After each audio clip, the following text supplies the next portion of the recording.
alunos! Sejam todos bem-vindos! Eu sou a professora Michele Santos, professora de História, e acompanhem comigo o objeto de conhecimento desta aula.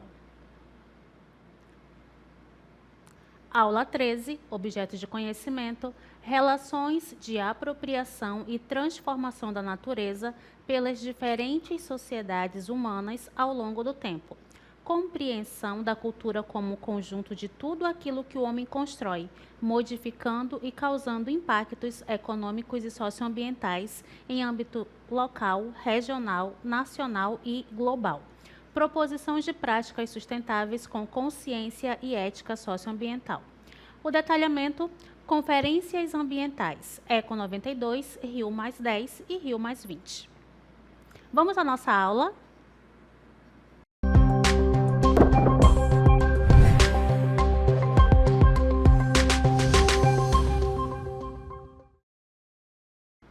Olá, queridos! Iniciamos a nossa aula de hoje com uma pergunta: o que são conferências ambientais?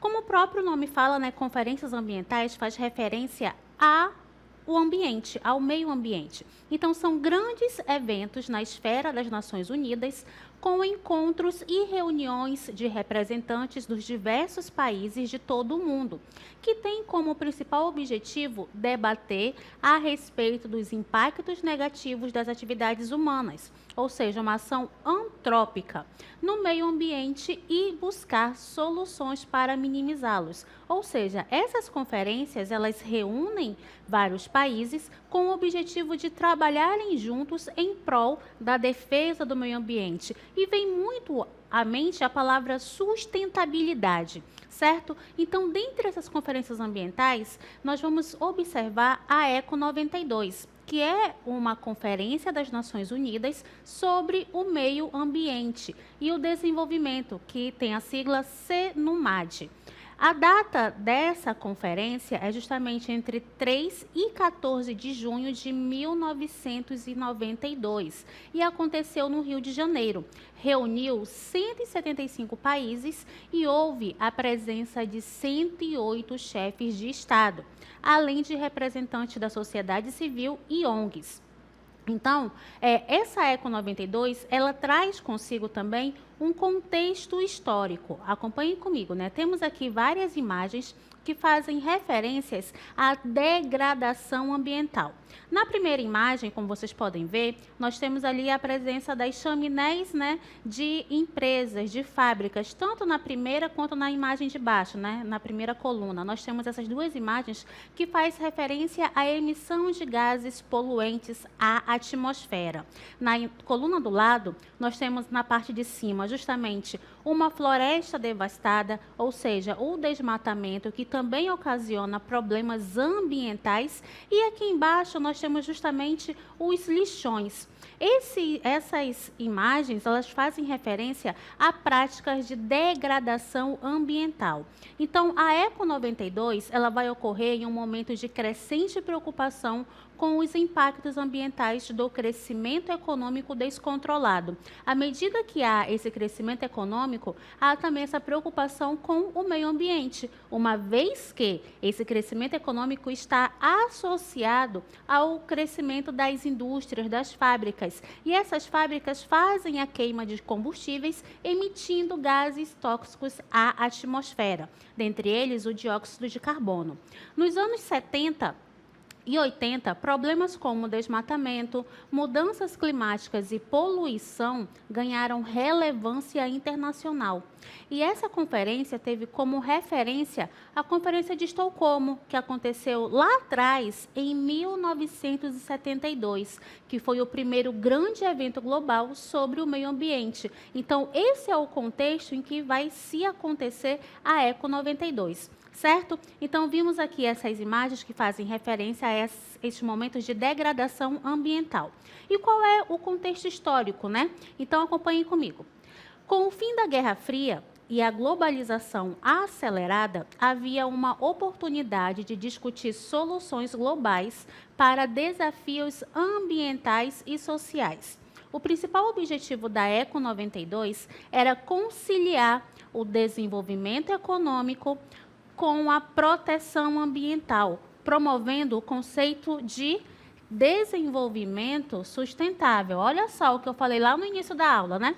Quando se fala dessas questões de preservação ambiental, de conferências ambientais, temos que sempre que ter em mente essa palavrinha aqui, tá? Desenvolvimento sustentável, certo? Então, quais são os objetivos? Equilibrar o desenvolvimento econômico com a preservação ambiental. E para isso, né, também tem um outro objetivo que é justamente definir diretrizes para a sustentabilidade global, uma vez que o meio ambiente engloba todo o mundo. Logo, essas diretrizes têm que fazer parte de de todos os países. E também, um dos outros objetivos é fortalecer a cooperação entre países para enfrentar problemas ambientais. Então, essas características, né, esses objetivos, fazem parte da ECO 92. Certo? Então, para falar de sustentabilidade, né, nós trouxemos aqui essa imagem que faz realmente uma referência a um modelo de manejo sustentável, né? Nós temos aqui a representação de uma área, né, que tem ali por trás uma conferência, né, que pode justificar justamente a reunião dos representantes dos países que fizeram parte da ECO 92. Certo? Então, quais são os principais resultados da ECO 92? A primeira delas é a Agenda 21, que é um plano de ação global para o século 21, certo?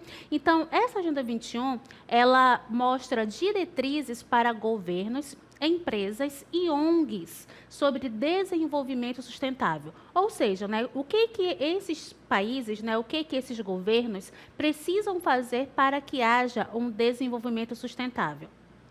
Os seus principais temas incluem combate à pobreza, mudança dos padrões de consumo, gestão sustentável dos recursos naturais e o fortalecimento da participação nas decisões ambientais. Então, esses temas eles estão, vamos dizer assim, interligados. Então, para que haja um manejo sustentável, é preciso também combater a pobreza. Como assim, professora? Porque, de acordo com estudos, né, nós sabemos que não tem como haver um desenvolvimento sustentável se não houver a erradicação da pobreza. E, muitas vezes, né, a presença da pobreza, ela acaba degradando também o meio ambiente, visto que as pessoas acabam ali não tendo os cuidados necessários e fazendo parte ali para degradar cada vez mais o ambiente. Certo? E quando se fala de mudanças dos padrões de consumo, é justamente ter um uso consciente de todos os materiais que nós obtemos, né? Hoje nós temos a presença de muitos plásticos, né, no nosso dia a dia, assim também como papéis, como isopores. Então, esses materiais, eles têm um tempo muito longo, né, para sua decomposição, logo aumentando a quantidade de lixo produzido pelo homem e não sendo reutilizado. Então, por isso que tem essa necessidade de observar justamente essa gestão sustentável e também modificar, né, a questão do uso consciente, certo? Então, vamos observar também a Declaração do Rio sobre o Meio Ambiente e Desenvolvimento. O que essa declaração diz, né? Possui 27 princípios que orientam a relação entre desenvolvimento e proteção ambiental. Observem que há uma preocupação em que haja o desenvolvimento, mas que haja também uma preocupação com o meio ambiente. Querem aliar os dois pontos, né? E para que haja esse alinhamento, há também a questão de você observar o manejo sustentável, certo? Então, alguns dos princípios mais importantes da declaração vai ser o seguinte: o número 1, princípio da precaução. Medidas ambientais devem ser tomadas mesmo sem certeza científica absoluta. Professora, como assim? Já ouviram aquela expressão, é melhor prevenir do que remediar? Então, se encaixa bem nessa questão do princípio da precaução. Ou seja, é melhor nós tomarmos medidas que vai ajudar a proteger antes que esse recurso natural ele se esgote na natureza. Então, é melhor nós preservarmos, é melhor nós cuidarmos antes que esse bem, esse recurso, ele seja totalmente inapropriado para o uso. O outro princípio que é adotado, né, é o princípio do poluidor pagador. Quem polui deve arcar com os custos da recuperação ambiental. Vimos no decorrer da história, né, muitas notícias também que falam sobre desastres naturais. Quando isso acontece, por conta, né, da presença de uma empresa, vamos supor no caso de uma mineradora, quando há um problema ambiental, quando há um acidente ambiental causado por conta da prática da mineração naquela área, a empresa responsável por esta mineradora vai ter que arcar com os prejuízos que ela ocasionou, certo? Então, é um princípio bem simples, né? Poluiu, pagou, né? Ocasionou problemas ambientais, vai ter que pagar por isso. Mas será que isso seria uma fonte, vamos dizer assim, seria um princípio lógico, visto que o ambiente ele demora muito tempo para ele ser reconstituído? Será que só pagar por um problema ambiental vai ser necessário, né? Mas é uma questão para poder também levar as pessoas a ter um uso consciente dos produtos e dos recursos naturais, certo? Não resolve 100% o problema, mas auxilia, ajuda para que esses problemas eles não sejam recorrentes, certo? O terceiro ponto é justamente a participação pública. A sociedade deve ser envolvida nas decisões ambientais. Por quê, professora? Porque o meio ambiente é de todos. Então, todos devem participar das decisões que vão envolver o meio ambiente, certo? E nesse contexto, nós vamos observar que há também a Convenção Quadro das Nações Unidas sobre Mudança do Clima, conhecido como UNFCCC.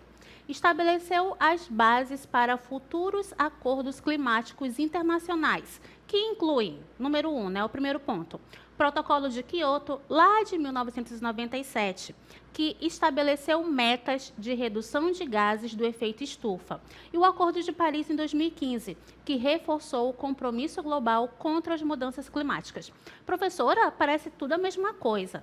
Parece, mas não é. Né? O Protocolo de Quioto, como vocês estão vendo aqui em cima, ele faz parte justamente, ele era destinado a países desenvolvidos, que já possuíam uma indústria já bem desenvolvida.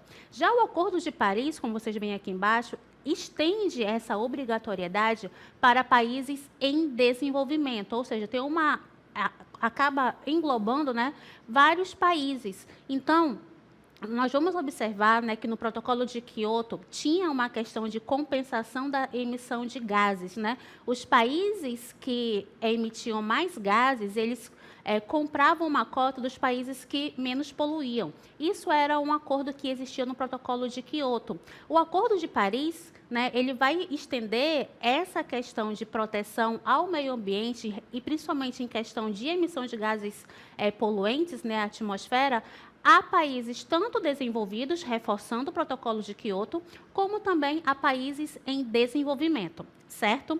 Então, o nosso próximo tópico, né, falará sobre a Convenção sobre a Diversidade Biológica, CDB.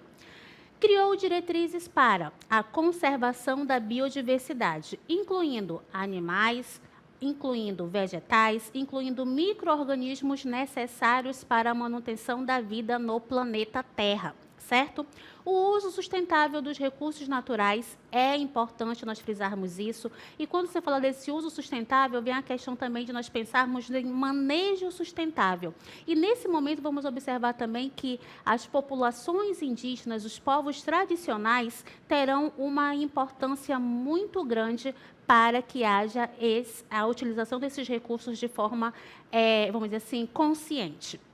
Vamos observar também o compartilhamento justo dos benefícios do uso da biodiversidade, incluindo, olha só, conhecimentos tradicionais e povos indígenas. Então, tudo está interligado, não há como desprezar uma parcela da população desse processo que envolve toda a sociedade. Ok? Então, o nosso próximo tópico, ponto 5, vai falar sobre a Declaração de Princípios sobre Florestas. Então, foi o primeiro acordo global sobre florestas, mas sem força de tratado. Estabeleceu diretrizes para o uso sustentável das florestas como a Amazônia. Esse tratado, nessa declaração, falou o seguinte, né, em outras palavras: olha, a floresta ela é importante, ela deve ser preservada e a gente tem que usar essa floresta de uma maneira sustentável. E nisso, né, os povos tradicionais vão contribuir muito para que haja esse manejo sustentável, através da prática da coivara, que era utilizada pelos povos indígenas, né, mas de uma forma consciente, e também, né, a questão de se utilizar fertilizantes naturais, de observar a dinâmica da floresta para não prejudicá-la, ok? Isso tudo está inserido no que nós chamamos também de manejo sustentável. Vamos usar a natureza? Vamos, ok, mas desde que seja de forma consciente, certo? Então, acompanhem comigo os impactos da Eco 92. A Eco 92 trouxe avanços significativos na agenda ambiental global, consolidando o conceito de desenvolvimento sustentável. Seus impactos incluem maior conscientização e participação social na defesa do meio ambiente, criação de novos tratados ambientais e fortalecimento de acordos já existentes. A influência sobre políticas ambientais nacionais e internacionais.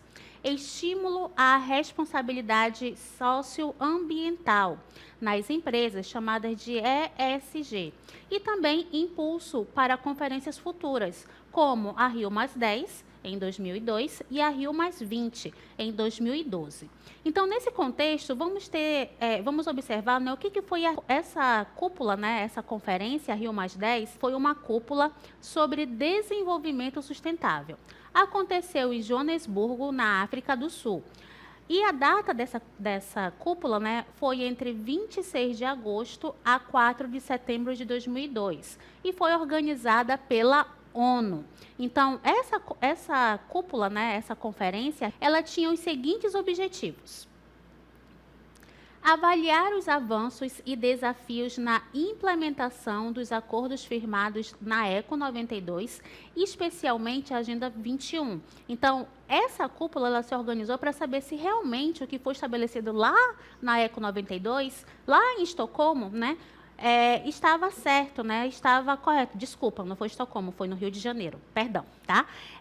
Se ela realmente estava de acordo, né? Se ela estava sendo seguida, se ela estava sendo adequada ao processo de sustentabilidade, certo? O próximo objetivo é reforçar o compromisso global com o desenvolvimento sustentável, através da discussão de temas como a erradicação de pobreza e o uso sustentável dos recursos naturais. Olhem só, nós temos aí a questão social sendo levada em consideração. Lembrando que o meio ambiente ele faz parte de todo o planeta, certo? Então, todos que estão no planeta precisam estar engajados nessa causa para a sua proteção, certo? Vamos observar também a proteção da biodiversidade, o combate ao desmatamento e mudanças climáticas também. Acesso à água potável e saneamento básico. Professora, acesso à água potável e saneamento básico, sim. Infelizmente, ainda existem pessoas que não têm acesso à água potável e também a saneamento básico no planeta. Então, é necessário que haja, né, essa maior observância para que esses objetivos sejam cumpridos, ok? Principais resultados da Rio+10, quais são eles? Primeiro, a Declaração de Joanesburgo sobre Desenvolvimento Sustentável destacou a necessidade de ações concretas para combater a pobreza e proteger o meio ambiente. O segundo resultado é o Plano de Implementação de Joanesburgo, ações prioritárias para tornar o desenvolvimento sustentável uma realidade, como a redução do desmatamento, acesso à água potável e também o saneamento básico. O ponto 3 faz referência às metas para energia sustentável, Criação de parcerias público-privadas com a ideia, com a intenção de expandir o uso de energias limpas e reduzir a dependência de combustíveis fósseis. Quando se fala de energia limpa, temos que pensar na energia solar, na energia eólica, certo? Que são tipos de energia que vai ajudar a reduzir a emissão de poluentes ao ambiente, à atmosfera, ou seja, reduzindo também o efeito estufa, certo? Que é justamente o processo em que nós observamos a emissão de muitos gases poluentes à atmosfera e há, no caso aí, um aquecimento global por conta desses gases estarem em excesso à atmosfera. O ponto 4 faz referência à criação de parcerias público-privadas, em que nós temos a cooperação entre governos, empresas e ONGs para financiar projetos ambientais e sociais. Então, esses são os tópicos principais da Rio+10. Mas a Rio+10 também trouxeram críticas. Quais foram as críticas? Não resultou em tratados jurídicos obrigatórios.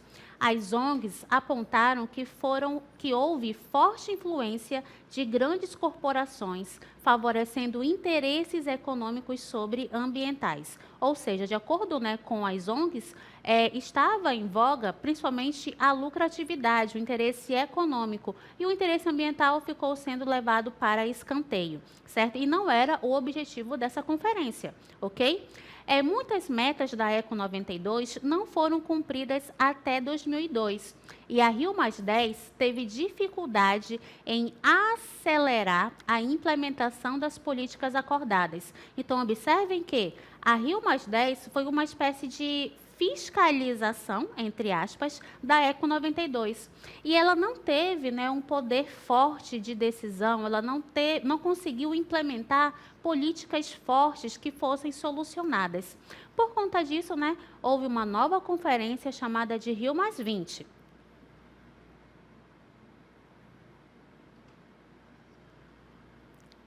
Rio+20, estamos aqui num cenário belíssimo, que faz referência à cidade do Rio de Janeiro. A Rio+20 aconteceu na cidade do Rio de Janeiro, foi uma conferência das Nações Unidas sobre o desenvolvimento sustentável.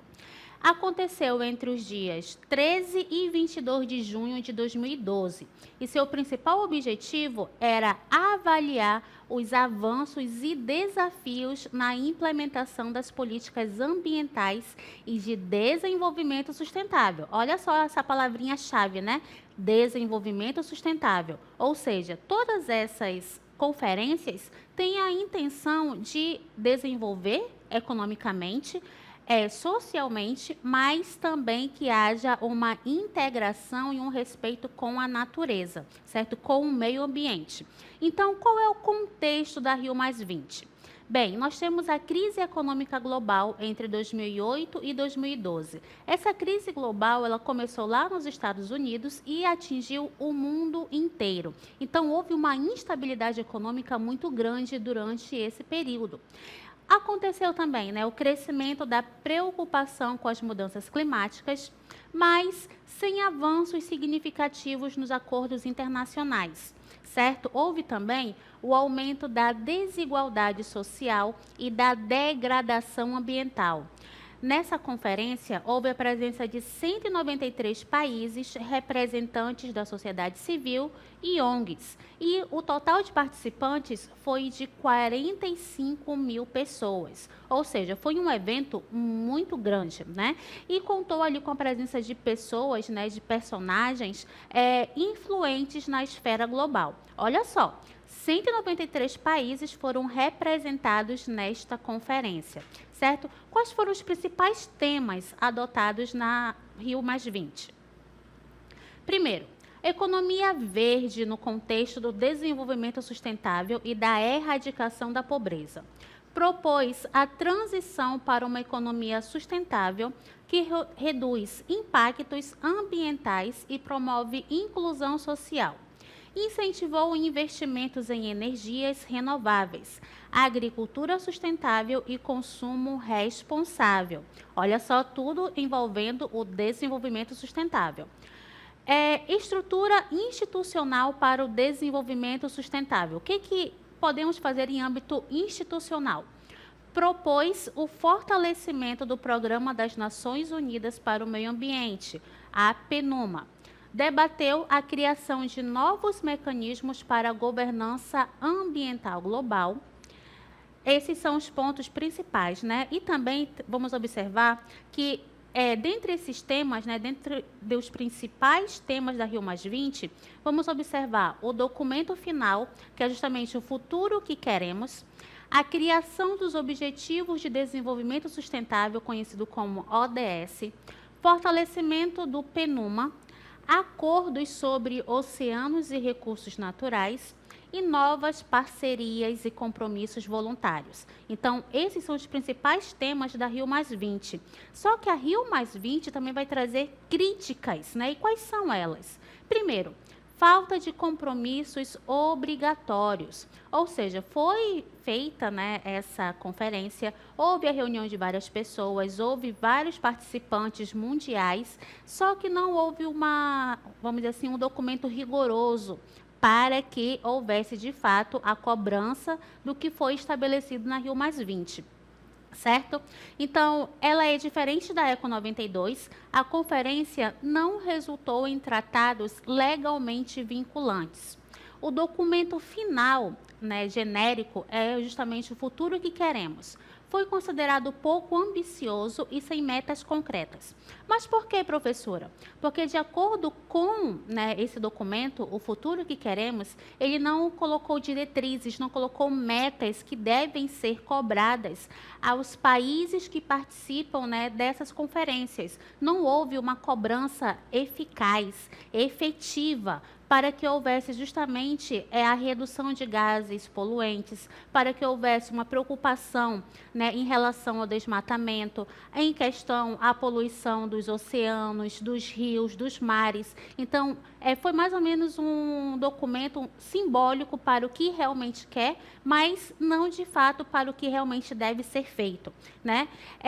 Outra situação que nós vamos observar é justamente a forte influência do setor privado. Algumas ONGs alegaram que a ênfase na economia verde favorecia empresas mais do que comunidades vulneráveis. Então, observem que essas conferências, elas têm o objetivo de fazer uma integração econômica, política, social, certo? Mas para que haja essa integração, é necessário que também haja uma consciência, né, para o uso dos recursos renováveis. É sabido, né, que é necessário haver, né, a utilização dos recursos naturais para o desenvolvimento da economia. Porém, esse momento, né, essa consciência, ela deve estar alinhada ao que nós chamamos de desenvolvimento sustentável. Então, quando você ouvir a palavra desenvolvimento sustentável, pense no seguinte, né? Precisamos trabalhar a economia, mas de uma forma consciente, visto que é necessário nós utilizarmos os produtos naturais. E também é necessário que a gente observe, né, o que nós fazemos com o desgaste dos nossos materiais, né? É por isso que há a ideia e também a consciência de se reutilizar produtos, de se reciclar o lixo, justamente para evitar uma degradação ambiental muito maior do que tem acontecido, certo? Existem alguns pontos, né, dentro das nossas cidades, em que há a preocupação com o descarte do lixo. Então, é necessário haver uma coleta seletiva, é necessário que nós tenhamos cuidado, melhor dizendo, né, no que nós estamos produzindo para o meio ambiente. Como é que nós estamos nos comportando mediante ao ambiente que nós estamos inseridos. Então, todos esses pontos que foram elencados aqui fazem referência justamente a preservar o ambiente para futuras gerações. Será que o meu uso hoje vai impactar as futuras gerações? Então, fica uma reflexão para a gente, né? não precisa apenas ter documentos oficiais ou uma regra governamental. É preciso também que a gente assuma essa consciência ambiental, essa consciência de se preservar o meio ambiente e também de ter um manejo sustentável onde nós estivermos, ok? Então, esta foi a nossa aula e até a próxima.